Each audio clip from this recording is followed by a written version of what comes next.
సంఘ్ పరివార్ గాని, ఆర్ఎస్ఎస్ ఇలాంటి సంస్థలు లేదంటే బీజేపీ అఫిలియేటెడ్ ఏ సంస్థ అయినా గూడా వాళ్ళలో కొంత దుందుడుకు స్వభావం చూస్తాము. లేదంటే అగ్రెసివ్‌గా మాట తీరు గాని, వాళ్ళ వ్యవహార శైలి, భౌతికంగా దాడులు గాని. సో, వాళ్ళు ఒక మిలిటెంట్ పద్ధతిని ఎంచుకున్నప్పుడు, ఒక ఫిజికల్ ఫోర్స్‌ని ఎంచుకున్నప్పుడు, ఇటువైపు ఎవరైతే ఈ ఈ దేశాన్ని, ఈ లీగల్ ఫ్రేమ్‌వర్క్స్‌ని, ఈ లాస్‌ని, మన రాజ్యాంగాన్ని గౌరవిస్తారో, లేదంటే అభిమానిస్తారో, సెక్యులరిజం కూడా ఈవెన్. సో, వీళ్ళు కూడా ఒక మిలిటెంట్ సెక్యులరిజం అనే అవసరం ఉందా లేదా ఇప్పుడు? మారక తప్పదండి. ఆళ్ళే చేస్తారు. వాడు కర్ర తీసుకొచ్చి కొట్టేటప్పుడు మీరు కూడా కర్ర పట్టుకోక తప్పదు కదా! పట్టుకుంటే వాడు పట్టుకుంటే తప్పు కాదు. వీడు పట్టుకుంటే సాయుధ పోరాటం అంటారు. ఇప్పుడు నక్సలైట్ల మీద గొడవ అదే కదా! మీరు ఆయుధాలు పట్టుకోవద్దు, ఆయుధాలు వదిలిపెట్టండి అన్నారు. వదిలిపెట్టారు, ఓకే. వచ్చారు రోడ్ల మీదకి. ఏం చేస్తారు వాళ్ళు? ఏదైనా సమస్య మాట్లాడారు. అయ్యా ముఖ్యమంత్రి గారు, మేమందరం సరెండర్ అయిపోయాం, పార్టీ లేదు అనే వాతావరణం కల్పించేశాం, హోంమంత్రి గారు 31తో తుడిచేశామని చెప్పేశారు.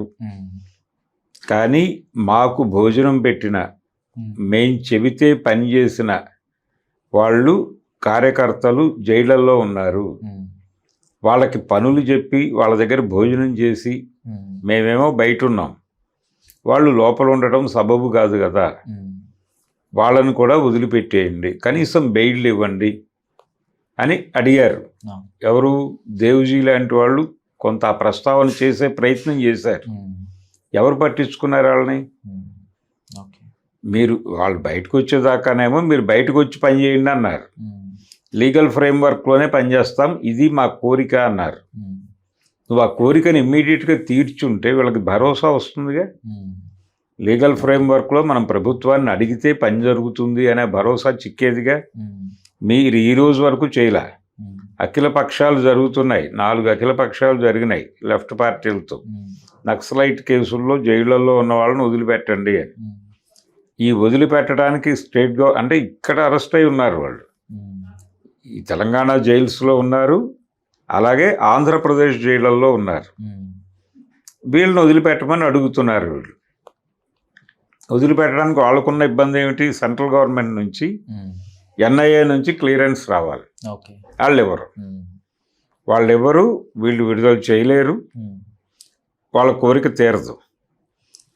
ఈ ప్రిజనర్స్ని విడుదల చేయటం లేదు అనే చిరాకులు రేపొద్దున వాళ్ళు ఏదైనా ప్రోగ్రాం తీసుకుంటే, అంటే ఏ ధర్నానో రాస్తారో కొనో తీసుకుంటే అక్కడికి వెళ్ళి కొడతారు. వీళ్ళు కొట్టినప్పుడు వీళ్ళు పదే పదే కొడుతున్నారు కాబట్టి మనం కూడా ఏదైనా పట్టుకుని అడ్డుకోకపోతే కుదరదు అనే ఆర్గ్యుమెంట్లోకి వెళ్తారు. మళ్ళీ ఆయుధాలు పట్టుకుంటారు. మీరు మళ్ళీ ఆయుధాలు పట్టుకున్నారు, మీరు మీ పాత కేసులు తోడతానంటాడు వాడు. తోడతానని మరి చెప్పి ఆ పాత కేసుల్లో వారెంట్లు పంపిస్తాడు. వీళ్ళందరినీ అరెస్ట్ చేసి మళ్ళీ లోపల పెడతాడు. ఈ లెవెల్ నిర్మాణం నడుస్తోంది ఈ దేశంలో. ఎవ్వడికి సుఖం లేదు, ఎవ్వడు విడిగా లేడు. ప్రతి ఒక్కడికి ఒక బ్యాగేజ్ తగిలిస్తున్నారు వెనకాల. ఈఎంఐలు మాత్రమే కదా, భయం కూడా. స్టేట్ నుంచి భయం, మిమ్మల్ని ఏ క్షణమైనా అరెస్ట్ చేస్తామని ఏదో ఒక ఇంటిమేషన్ వస్తూ ఉంటుంది. మీకు పంపిణీ చేస్తారు, ఎవరితో చెప్పిస్తారు. ఒక స్పెషల్ బ్రాంచ్ వాడు వచ్చి చెప్పెళ్తూ ఉంటాడు. అంటే సార్, ఇప్పుడు ప్రజలు కష్టాల్లోకి వెళ్ళే కొద్దీ, అంటే వాళ్ళ ఆర్థిక సమస్యల్లోకి మరింత కూరుకుపోయే కొద్దీ వాళ్ళు అసలు సొసైటీలో ఏం జరుగుతుంది, ఈ దేశంలో ఏం జరుగుతుంది అని మర్చిపోయే పరిస్థితి ఉంటుంది. ఎందుకంటే ఆ ఈఎంఐలు కట్టుకునే బాధలో. సొసైటీలో ఎక్కడున్నారు జనాలు? ఎవడి కంపార్ట్మెంట్లో ఆడున్నాడు. ఓకే, ఈ ఆర్థిక కష్టాలని ఎదుర్కోవటానికి, లేదంటే ఆ సమస్యలు పోగొట్టుకోవటానికి మళ్ళీ ఒక దేవుడు పుణ్యక్షేత్రాలు తిరగటం, లేదంటే మొక్కుకోవటం, ఈ తరహాలోకి సో ప్రజల కష్టాలు పెరిగే కొద్దీ బీజేపీ లేదంటే మతతత్వ శక్తులు మరింత విజృంభించే అవకాశం ఉంటుంది. ప్రజలు రోడ్డు మీదకి వస్తాయి. ప్రజల కష్టాలు మరింత పెరిగే కొద్దీ, మరింత కష్టాల్లోకి వెళ్ళే కొద్దీ బీజేపీ మరింత గ్రో అవుతున్న పరిస్థితే కనిపిస్తుంది కదా. అదేం ఉండదండి. బీజేపీ గ్రో అవటం కాదు, భయపెట్టి బతుకుతున్నారు. అన్ని పార్టీలని భయపెడుతున్నారు. నాట్ ఓన్లీ పీపుల్స్ వారో లేకపోతే మావోయిస్ట్ పార్టీనో కాదు వాళ్ళు భయపెడుతోంది. ప్రతి పార్టీ కూడా భయపెడుతోంది. ప్రతి పార్టీని కంట్రోల్లోకి తీసుకున్నారు. ఎవరికి ఇండివిజువాలిటీస్ లేవు. ఎవరి ధోరణిలో ఎవరి సిద్ధాంతాలు ఆడు మాట్లాడే పరిస్థితి కూడా ఈ దేశంలో లేదు. ఫ్రీడమ్ ఆఫ్ స్పీచ్ అనేది లేదు ఇక్కడ. ఎక్స్ప్రెషన్ అంతకంటే లేదు. బహిరంగ సభలు పెట్టడానికి లేదు. ఏది పడితే అది తీయటానికి లేదు. సినిమాలు తీసినా మీరు ఏది మాట్లాడినా వాడికి వ్యతిరేకం అనుకుంటే తొక్కేస్తాడు. 100 కట్టలు విధించారు కదా సట్లెజ్ సినిమాకి. ఎప్పటి కథ అది? నిజానికి వీళ్ళు యాక్సెప్ట్ చేసి ఉండొచ్చు, ఎందుకంటే అది కాంగ్రెస్ హయాంలో జరిగింది, ఇందిరాగాంధీ గారి హయాంలో జరిగింది. బురద ఇందిరాగాంధీ మీద కదా పడేది, మనకెందుకు అనుకోవాలా? వీళ్ళు స్టేట్ ఇదంతా చేసింది అని జనాలు అనుకుంటే స్టేట్ మీద నమ్మకం కోల్పోతారు. అందుకని ఆ సినిమాని కోసవతలు పారేయండి అన్నారు. ఇప్పుడు ఆ సినిమా చూస్తే నేరం అంటున్నారు. ఇదే పరిస్థితి. మీ కాశ్మీర్ ఫైల్స్ చూడాలి జనాలందరూ. అంటే ముస్లింలు హిందువులను చంపేయటం అనేది చూడాలి ప్రతి ఒక్కరు. వాడు నిద్రపోయినా లేపి కూర్చోబెట్టి అటు కండ్రప్పల మధ్య అగ్గిపొలలు పెట్టి మరీ చూపిస్తారు ఆ సినిమా. ఇంకా పహల్గామ్లో అటాక్ జరిగినప్పుడు హిందువులు పర్టికులర్గా వాళ్ళ వస్త్రాలు తొలగించి వాళ్ళు హిందువా ముస్లిమా అని కనుక్కొని వాళ్ళని హత్య చేసిన క్రమంలో సో దాన్ని హిందూ వర్సెస్ ముస్లిం ఫైట్గా మార్చేశారు, కానీ అది పాకిస్తాన్ వర్సెస్ ఇండియాగా కూడా మార్చలేదు. అసలు వేరండి. అసలు ఆ సంఘటనని ప్రపంచానికి చెప్పిన పద్ధతిలోనే ఒక గౌరవం ఉంది. ఇప్పుడు వాళ్ళు అక్కడ ఆవిర్భవించలేదు కదా దాడి చేసిన వాళ్ళు. అక్కడ పుట్టలేదు ఎవరు కాదు వాళ్ళు. ఇండియన్ ముస్లిం కాదండి. వాళ్ళు వాళ్ళు ఎక్కడి నుంచి వచ్చారు? అక్కడికి పాకిస్తాన్ నుంచే వచ్చారు. అప్పుడు వచ్చారా? ఆ రోజు అటాక్ చేసిన క్షణంలో రాలేదు కదా. కొంత ప్లానింగ్ చేసుకొని అక్కడ ఉన్నారు వాళ్ళు. అక్కడే ఉన్నారు. ఆ ప్రాంత ప్రజలతో కలిసి ఉన్నారు వాళ్ళు. ఎప్పుడైనా సరే మిలిటెంట్ యాక్షన్స్ జరిగినప్పుడు ఆ టెరైన్ మీద పట్టు లేకుండా యాక్షన్లు జరగవు. ఇది మిలిటరీ సూత్రం. అది ఎవరైనా పాటిస్తారు. సైన్యమైనా పాటిస్తుంది, ఉగ్రవాదులైనా పాటిస్తారు. మిలిటరీ అనే దాంతో లింక్ ఉన్నవాడు ఎవడైనా చేసే పని అది. తను చేయదలుచుకున్న పని తాలూకా దాన్ని 10 సార్లు చూసుకుని దాని మీద పట్టు సంపాదించుకున్న తర్వాత మాత్రమే ఇన్సిడెంట్ జరుగుతుంది. అంటే ఈ పహల్గామ్ ఇన్సిడెంట్ జరగటానికి చాలా కాలం ముందే రిహార్సల్స్ జరిగాయి. వాళ్ళు అక్కడే ఉన్నారు, అక్కడే ఉండి చేశారు. ఆ ఉన్నవాళ్ళు ఒకళ్ళో ఇద్దరో అయి ఉంటారు.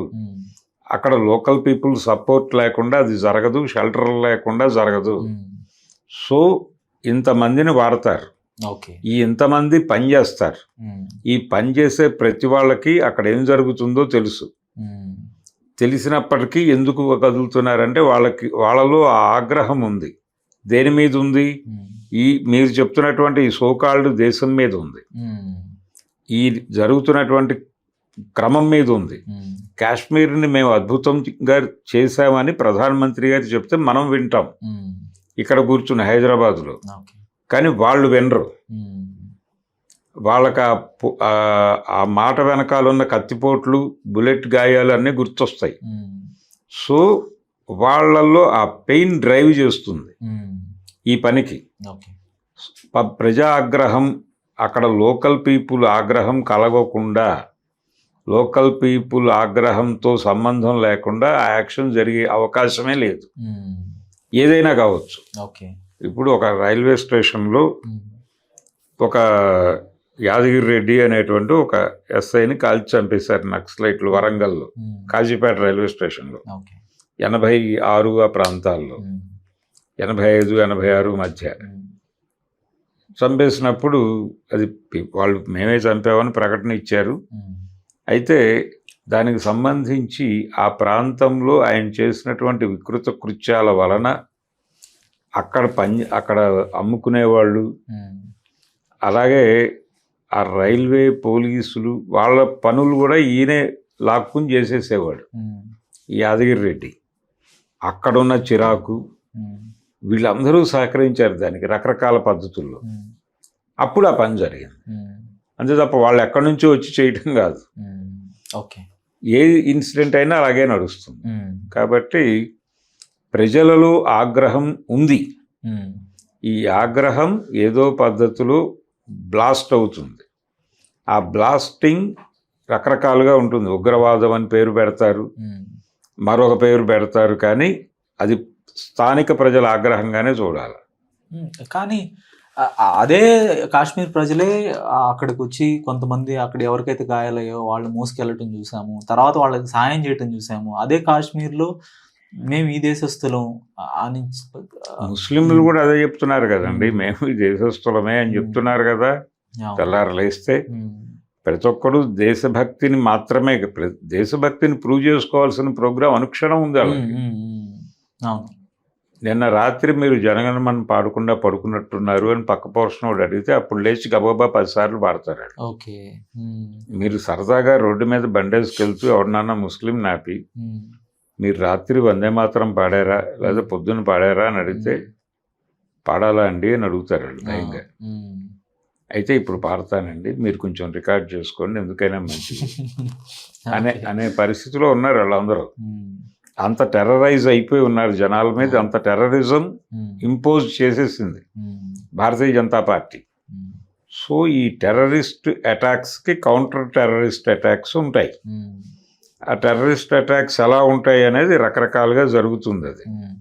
అందుకని వాళ్ళు ఆయుధం పట్టుకుంటే ప్రజలు ఆయుధం పట్టుకుంటారు. ప్రజలు ఆయుధం పట్టుకోకూడదంటే మీరు ఆయుధం వదిలేయాలి. అది చేయరు వాళ్ళు. పరిపాలించాలంటే ఆయుధం ఉంటే తప్ప కుదరదని వాళ్ళు అనుకుంటారు. మన జాతీయ గీతాన్ని రాసిన రవీంద్రనాథ్ ఠాగూర్ కూడా ఆయన patriotism is not my last refugee అని చెప్తాడు. అంటే హ్యుమానిటీ కన్నా ప్యాట్రియోటిజం ఏం గొప్పదేం కాదు. నేను ఒక వజ్రాల విలువతో నేను ఒక గ్లాసును కొన్ను, అలానే హ్యుమానిటీకి కన్నా పెద్ద స్థానంలో ప్యాట్రియోటిజాన్ని నేను బతికుండగా నేను ఆ పని చేయనని ఆయన కూడా చెప్పారు. అంటే హ్యుమానిటీకి ఆయన ఎక్కువ వాల్యూ ఇచ్చారు మోర్ దాన్ ప్యాట్రియోటిజం. ఎవరైనా ఇవ్వాల్సింది అదే. వ్యక్తి ప్రధానం. వ్యక్తి సుఖంగా ఉన్నాడా లేదా, ఆ వ్యక్తికి ఇంకో వ్యక్తి మీద కోపం లేకుండా ఉన్నాడా లేదా అనేది చూసుకోగలిగితే చాలా. అది అంతకు మించి పరిపాలన ఎవడు కోరుకోడు. ఎవరికి ఎవరు శత్రువుగా కనిపించకూడదు. ప్రతి అవతల వాడి వలన నాకు లాస్ ఉందనే అభిప్రాయం కలగకూడదు. ఇది కలిగించకుండా ఉండగలిగితే అక్కడ శాంతి బతుకుతుంది. ఇద్దరు ఒకళ్ళనొకళ్ళు ఇబ్బందిగా చూసుకోకూడదు. ఒకే టేబుల్ మీద కూర్చున్న వాళ్ళు. ఆఫీస్లో మీ పక్క టేబుల్ మీద ఒక ముస్లిం కూర్చుంటే వీడి రోజు ఈ ఆఫీస్ పేల్చేస్తాడేమో అని వీడు అనుకోకూడదు. లేదు వీడు పేలుస్తాడేమో అని వాడు అనుకోకూడదు. ఆ వాతావరణం తీసుకురావాల్సినప్పుడు వీళ్ళందరినీ సమానంగా చూడాల్సి వస్తుంది. వీళ్ళేమో వీడికి శత్రువుగాను వీడిని వాడికి శత్రువుగాను చెప్పడం ద్వారా వీళ్ళిద్దరినీ తన కంట్రోల్లో ఉంచుకోవటం కోసం ఒక దుర్మార్గమైన క్రీడ నడిపేటప్పుడు వాళ్ళని కలిపి ఎలా ఉంచుతాడు వీడు. అందుకని ఈ దేశం ఇలా తగలబట్టడానికి కారణం చాలా స్పష్టంగా భారతీయ జనతా పార్టీ చేసినటువంటి ఈ రాజకీయ క్రీడే. అది ఈ దేశాన్ని ఇలా హింసిస్తోంది. ఎవడి మీద నమ్మకం లేదు. ప్రతి ఒక్కడికి పక్కవాడి మీద డౌట్. తల్లికి కొడుకు మీద డౌటు, కొడుకుకి తల్లి మీద డౌటు క్రియేట్ చేసిన బాపత్ ఇది. అందుకని దీని నుంచి బయటపడాలంటే ఏ సమూహానికి ఆ సమూహం పక్క సమూహాలతో కలిసి తమ మధ్య విభేదాలు ఎవడు పెట్టాడో వాడిని టార్గెట్ చేయటమే ప్రోగ్రాం. అది జరిగినప్పుడు మాత్రమే ఈ దేశం బాగుపడుతుంది. ధన్యవాదాలు. హలో, తెలుగు రాజ్యం ఛానల్ చూస్తున్నారా? సామాజిక రాజకీయ జీవన చిత్రణే తెలుగు రాజ్యం. అతిశయోక్తులు అసత్యాలు ఉండవు. రాజకీయ కోణం కాదు, ప్రజా కోణమే కొలబద్ద. తెలుగు రాజ్యం వీక్షణ మీ ఉత్తమ అభిరుచికి నిదర్శనం.